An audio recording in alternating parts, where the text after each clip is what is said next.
किसानों ने एक बार फिर मोदी सरकार के खिलाफ मोर्चा खोल दिया है। दिल्ली हरियाणा शंभू बॉर्डर पर डेरा डाले हुए हैं। पिछले दिनों पुलिस और किसानों के बीच दिल्ली में घुसने के लिए जमकर बवाल हुआ। किसान एमएसपी पर कानून की मांग कर रहे हैं, लेकिन सरकार इससे मानने को तैयार नहीं है और ना ही किसान अब पीछे हटने को तैयार है। ऐसे में दोनों तरफ तनातनी का माहौल है और बवाल होने का डर भी है। लेकिन अब सवाल ये है कि सरकार आखिर जब एमएसपी दे रही है तो उसे कानून बनाने में क्या समस्या है। तो वहीं किसानों के प्रदर्शन पर यह सवाल उठ रहे हैं कि जब सरकार एमएसपी दे ही रही है तो फिर किसान इस पर अलग से कानून की मांग क्यों कर रहा है। तो आइए जानते हैं इस रिपोर्ट में सरकार किसानों की मांग क्यों नहीं मान रही है। तो कुछ आगे बात करें उससे पहले समझते हैं ये एमएसपी क्या है। क्या है एमएसपी? दरअसल केंद्र सरकार किसानों के कुछ फसलों की एक न्यूनतम कीमत तय करती है ताकि किसानों को किसी भी तरह का नुकसान न हो और उनकी फसलों को अच्छी कीमत मिल सके। इसे एमएसपी यानी मिनिमम सपोर्ट प्राइस कहा जाता है। इसकी शुरुआत 60 के दशक में हुई थी। तब देश में अनाज की किल्लत थी। सरकार ने किसानों को यह विश्वास दिलाने के लिए इसकी शुरुआत की थी कि उनका फसल बर्बाद नहीं होगा। उससे सरकार अपने द्वारा तय कीमत पर खरीद लेगी, चाहे मार्केट में अनाज की कीमत कितनी भी कम क्यों न हो। उस दौरान भारत में पैदावार बहुत कम थी। हालात ऐसे थे कि भारत के पास खाने के लिए गेहूं नहीं थे और दूसरे देशों से खरीदना पड़ रहा था।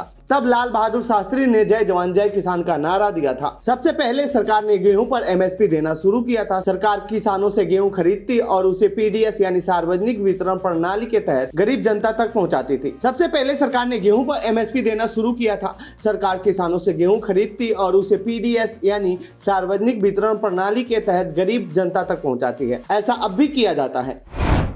किन किन फसलों पर एमएसपी देती है सरकार? केंद्र सरकार केवल 23 फसलों पर एमएसपी देती है। इसमें अनाज वाली 7 फसलें हैं। अनाज में धान, गेहूं, बाजरा, मक्का, ज्वार, रागी और जौ। ऑयल सीड की 7 फसलें हैं। ऑयल सीड में मूंग, सोयाबीन, सरसों, सूरजमुखी, तिल, नाइजर या काला तिल और कुसुम शामिल है। दाल की 5 फसलें हैं। दाल में चना, अरहर, मूंग, उड़द, मसूर जैसी फसलें शामिल हैं।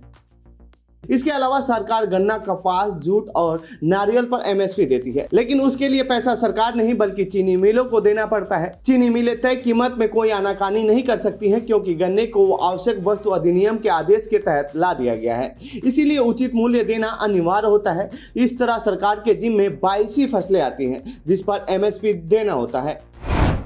किसान एमएसपी पर कानून क्यों चाहते हैं?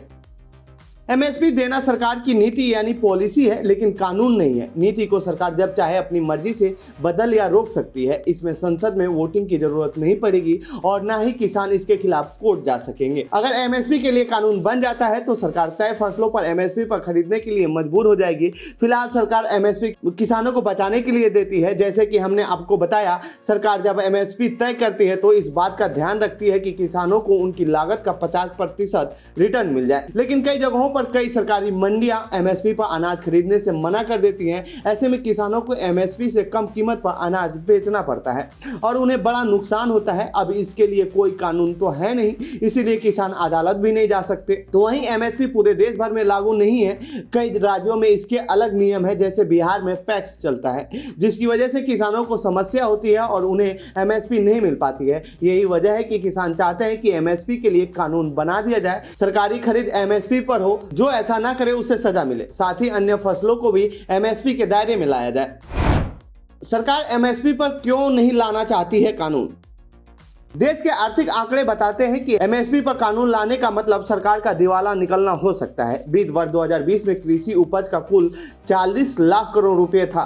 इसमें डेयरी, खेती, बागवानी, पशुधन और एमएसपी फसलों के उत्पाद भी शामिल थे। लेकिन 24 फसलें जो एमएसपी के दायरे में शामिल हैं, उनका कुल कृषि उपज बाजार उसी वित्त वर्ष में 10 लाख करोड़ रुपए था। पिछले 2-3 वर्षों के दौरान इस तरह का माहौल बनाया गया है कि एमएसपी भारत के कृषि कार्यों का अभिन्न अंग है, लेकिन सच ये नहीं है। वित्त 2020 के लिए कुल एमएसपी खरीद 2.5 लाख करोड़ रुपए की हुई थी, यानी कुल कृषि उपज का 6.25% ही था और एमएसपी के तहत उपज लगभग 25% थी। ऐसे में सरकार एमएसपी पर कानून भी ला देती है तो उससे सभी राज्यों को फायदा नहीं मिलेगा। कुछ ही फीसदी किसान है जिनको इसका फायदा होगा और सरकार पैसा भी खर्च करेगी, लेकिन सभी किसानों को अगर फायदा नहीं होगा तो इसका मतलब नहीं है। तो ये थी किसान और सरकार के बीच चल रही तनातनी से जुड़ी हमारी रिपोर्ट। आपको कैसी लगी ये रिपोर्ट कमेंट कमेंट बॉक्स में बताएं। साथ ही इस पूरे मामले पर आप क्या कहना चाहते हैं कमेंट बॉक्स में लिखें। बाकी देश दुनिया की खबरों के लिए बने रहिए जनसत्ता के साथ। धन्यवाद।